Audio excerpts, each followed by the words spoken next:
Olá, alunos do sexto ano, tudo bem com vocês? Tudo bem, professor? Aí, tamo junto de novo, mais uma aulinha de geografia. Eu sou o professor Richard e vamos que vamos na nossa aula de hoje. O objetivo é nós reconhecermos então as fontes de energia utilizadas e como elas são produzidas. Olha aí que legal. Portanto, a nossa aula vai falar sobre recursos naturais e as fontes de energia. E vamos pensar? O que são fontes de energia? Olha que legal, professor. O que é aquilo? Colocaram umas hélices lá, umas torres, por que aquilo? O que será que é aquele negócio? Quais são as fontes de energia que você utiliza? Você sabia que o vento é utilizado na produção de energia elétrica? Olha só que bacana essas perguntas, hein? Vamos dar uma olhadinha nisso aí, entendendo o seguinte: a matéria-prima que está envolvida diretamente com a produção de energia, nós chamamos isso de fontes de energia ou fontes energéticas, ok? E elas são encontradas diretamente na natureza, enquanto matéria-prima, e essa passa por uma transformação, um processo na geração dessa energia. Todo recurso natural obtido diretamente da natureza e aproveitável para o ser humano é matéria-prima, é uma fonte de matéria-prima. E quando a gente fala de fontes energéticas, a gente está pegando uma matéria-prima específica para a produção de energia. São fontes de energia o carvão mineral, não aquele carvão vegetal lá, porque o carvão vegetal é uma fonte de energia? Sim, mas ela é uma fonte de energia forte, constante, a ponto de movimentar, uma determinada indústria? Não, aí entra o carvão mineral, o petróleo.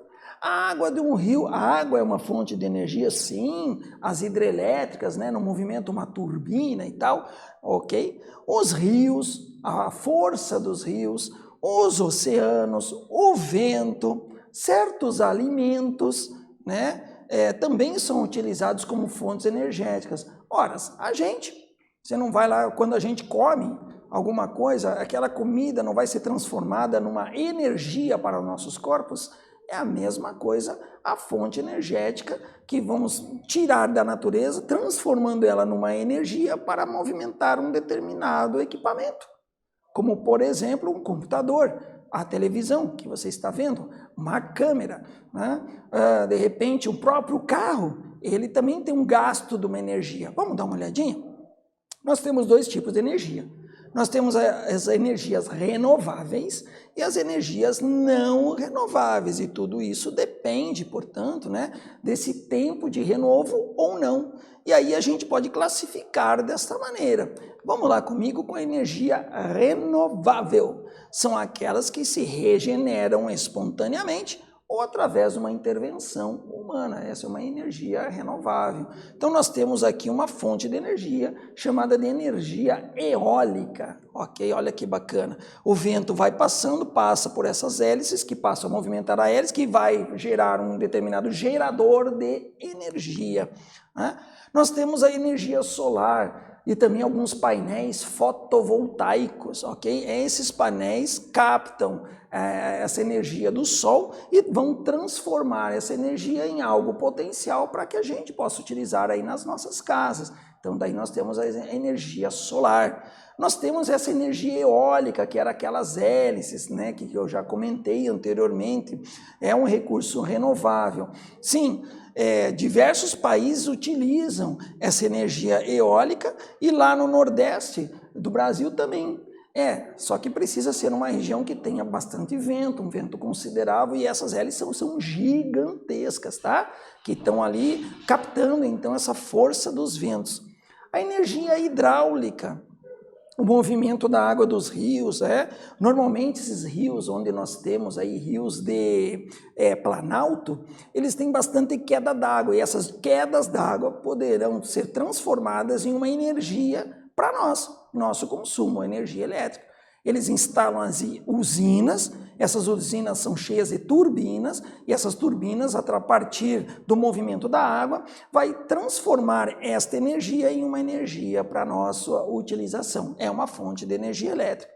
A biomassa, vem aqui, olha que legal. A biomassa, ele já pega ali produtos extraídos, a energia extraída a partir de plantas, como, por exemplo, o álcool combustível. Ora, o combustível que vai a álcool no carro lá do papai ou da mamãe, o que ele faz? Ele vai transformar aquele combustível em uma energia tal que vai movimentar o seu carro, né, para frente, para trás, para o lado, enfim, tá bom? Então vamos lá, ela é obtida a partir de tecnologias que vão converter a energia a partir de vários produtos, como plantas, madeiras, excrementos, excrementos, professor, porque, por exemplo, nós temos uma outra fonte energética, onde é o biogás. Então, aquele gás fica dentro de uma estufa e vai transformar aquele gás em energia a partir do estrume de alguns animais, ok? Então, a biomassa pode ser convertida em eletricidade, calor e combustível. No Brasil, a cana-de-açúcar é utilizada na produção do etanol, que é, aquele combustível que vai lá no veículo nosso, tá bom? A energia geotérmica é muito legal. Olha, leia comigo aqui. Entenda que a energia geotérmica é obtida através da energia que provém do calor do interior da Terra. Olha que legal. São aproveitadas as águas quentes e os vapores para a produção de eletricidade e calor. É uma energia, portanto, em subsuperfície, né? E essa energia, esses gases acabam saindo e transformando essa energia geotérmica em uma energia para nossa utilização, né? Normalmente, próxima à superfície, a água subterrânea pode atingir temperaturas de ebulição e dessa forma servir para impulsionar turbinas para o aquecimento e, consequentemente, para a eletricidade. Beleza? Essa aqui é muito bacana, energia maremotriz, a partir do movimento das ondas que também vão gerar, olha que foto interessante essa aqui, elas vão gerar esse movimento, a movimentação ali como se fossem hélices e que vai estar captando mais uma vez uma energia, transformando em energia. Professor, por que a gente precisa de tanta energia? Se a gente olhasse uma imagem de satélite à noite, você vai entender. Procure lá no Google, imagem de satélite à noite. Você vai ver quanta luz nós temos no nosso planeta, e aí você vai entender, fora as indústrias que precisam muito dessa energia. Nós aqui, no momento, estamos tendo essa aula por conta da energia que está passando. E essa energia surgiu de algum lugar. Pense quantas linhas de transmissão, essas catenárias, quantas linhas de transmissão são necessárias para essa energia chegar até nós e você estar tendo essa aula, ok? Portanto, muita gente usa energia e nós precisamos dessa energia. Vamos para essa atividade, acompanhe comigo. Observe o gráfico abaixo. Ele mostra que no Brasil as fontes de energia renováveis são bastante utilizadas. Faça uma lista positiva sobre o uso de fontes alternativas de energias renováveis relacionando com o meio ambiente. Então ali você tem o mundo, e o Brasil. Lá no mundo você tem algumas energias que são renováveis e no Brasil também. Mas repare aqui que existe uma diferença entre esses dois gráficos. Dê uma olhadinha bem caprichadinha nisso aí, eu já volto com a resposta com vocês.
Muito bem, galerinha. Acho que deu tempinho aí para você dar aquela caprichada, pesquisar, fazer o que você precisa fazer. E vamos à resposta. Olha que legal.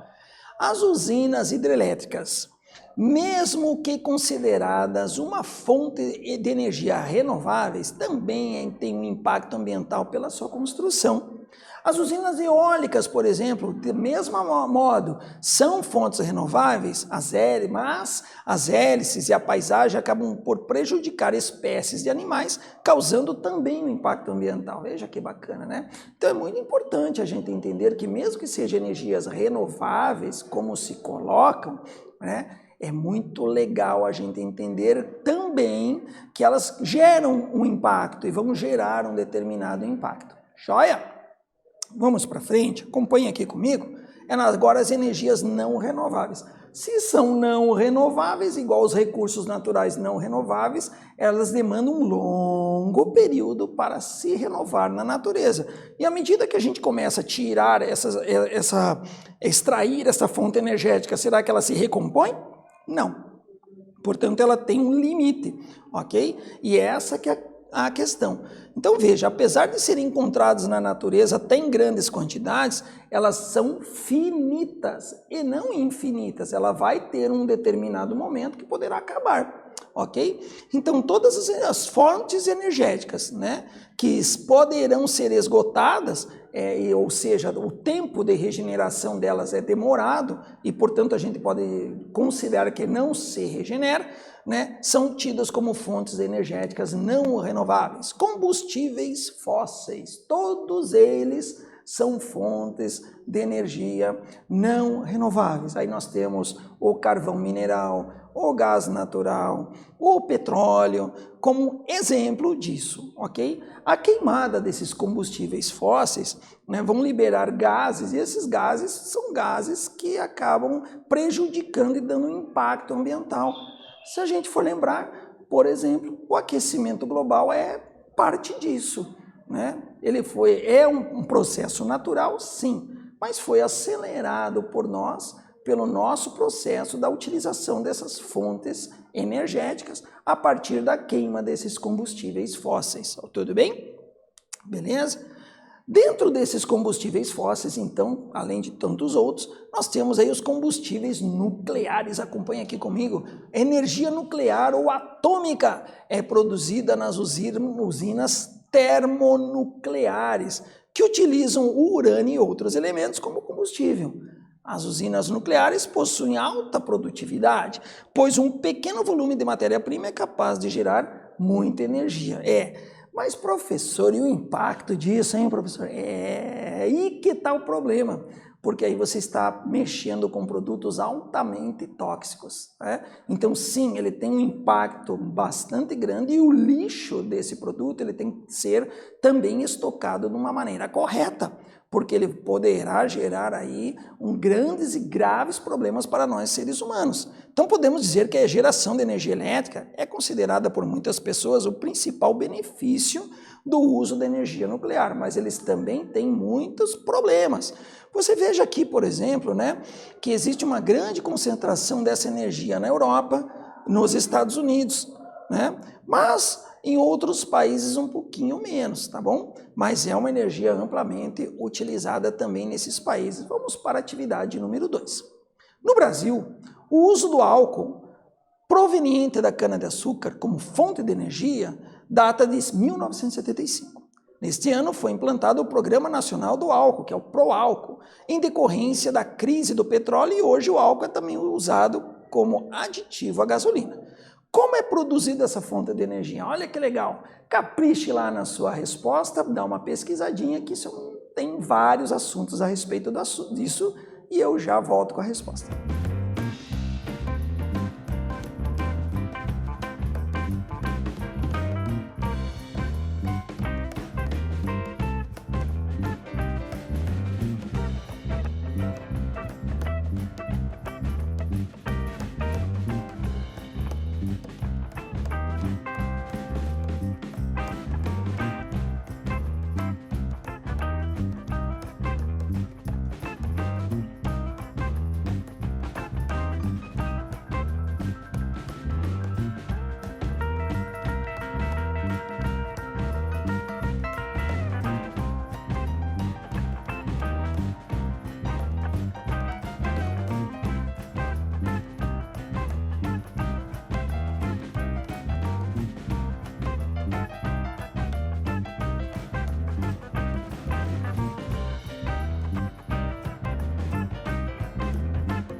E daí, moçada, conseguiram fazer essa atividade? Ficou topzera? Aí sim!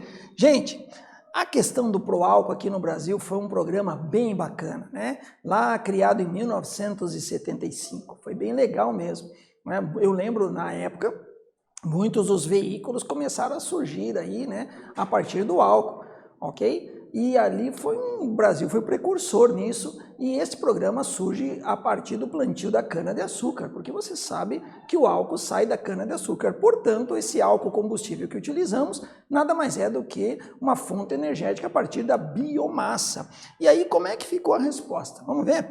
O etanol é produzido por meio da cana-de-açúcar, que por sinal é muito bom, já que a cana fornece um elevado potencial de produção de álcool. O plantio da cana é facilitado pela condição climática. Eu poderia dizer assim, que aqui no Brasil nós temos o seguinte, nós temos a cana-de-açúcar plantada na orla litorânea ali da região nordeste e também ali na região sudeste é plantado cana-de-açúcar. No Nordeste, a cana-de-açúcar é voltada para a produção do açúcar, não é uma fonte energética. Mas na região sudeste, o plantio da cana-de-açúcar, ela já passa a ser fonte energética, porque é esta que está relacionada à produção do etanol e do álcool combustível, portanto, tá? Esse combustível é considerado verde, ou seja, polui como os outros, mas no desenvolvimento da plantação, a cana-de-açúcar retira mais gás carbônico para a fotossíntese do que produz na queima de combustível. Por isso que ele tem este benefício. Então você tem a produção da cana-de-açúcar, a fotossíntese das plantas verdes, né?